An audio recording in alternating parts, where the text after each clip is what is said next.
Friends, நீங்கள் இப்போ பார்க்க போகிறது என்னென்னா பிரெட் ஆம்லேட்.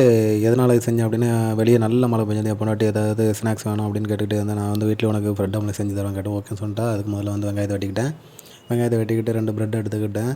அப்புறம் வந்து வெங்காயத்தை ஒரு இதில் போட்டு அதுக்குள்ளே முட்டையை உடச்சி ஊற்றினேன். ஃபஸ்ட்டு வெங்காயத்தை உள்ள போடுறேன். இப்போ போட்டாச்சு. போட்டுட்டு முட்டையை உடச்சி ஊற்ற போகிறேன். உடச்சி ஊற்றிட்டேன். முட்டையை உடச்சி ஊற்றிட்டு அதை என்ன பண்ணேன் அப்படின்னா, கொஞ்சம் உப்பு போட்டேன். உப்பு போட்டுட்டு அது கூட கொஞ்சம் பெப்பரும் போட்டேன். ஆனால் வந்து உப்பும் பெப்பரும் கொஞ்சம் அதிகமாகிடுச்சு. அதனால் கொஞ்சம் டேஸ்ட்டு மாறிடுச்சு. நீங்கள் கொஞ்சம் கம்மியாகவே போடுங்க. உப்பு அதிகமாக போட்டுட்டேன்.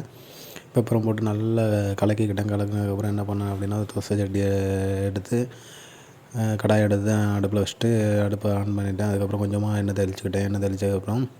எண்ணெய் நல்லா தெளிச்சதுக்கப்புறம் என்ன பண்ணேன் அப்படின்னா, ஏற்கனவே எடுத்து வச்சுருந்த இந்த ப்ரெட்டை கொஞ்சம் போட்டு ரெண்டையும் மாற்றி போட்டு கொஞ்சம் வேக வச்சிட்டேன்.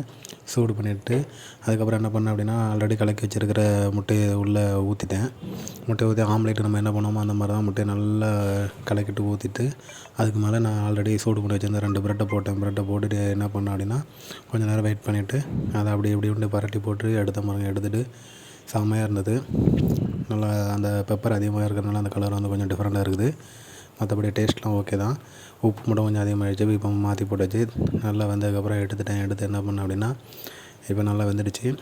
மாற்றி போட்டாச்சு.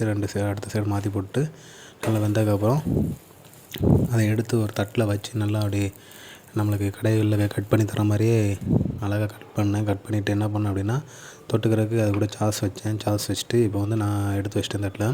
நல்லா கொஞ்சம் பெரிய தட்டில் எடுத்து வச்சு கட் பண்ணியாச்சு. கத்தி வச்சு 9 பீஸாக கட் பண்ணிவிட்டு அது கூட தொட்டுக்கிறதுக்காக ஒரு சாஸ் பாக்கெட்டையும் எடுத்து வச்சு கொண்டு போய் என் ஒய்ஃப்கிட்ட கூட தான் பாருங்கள்.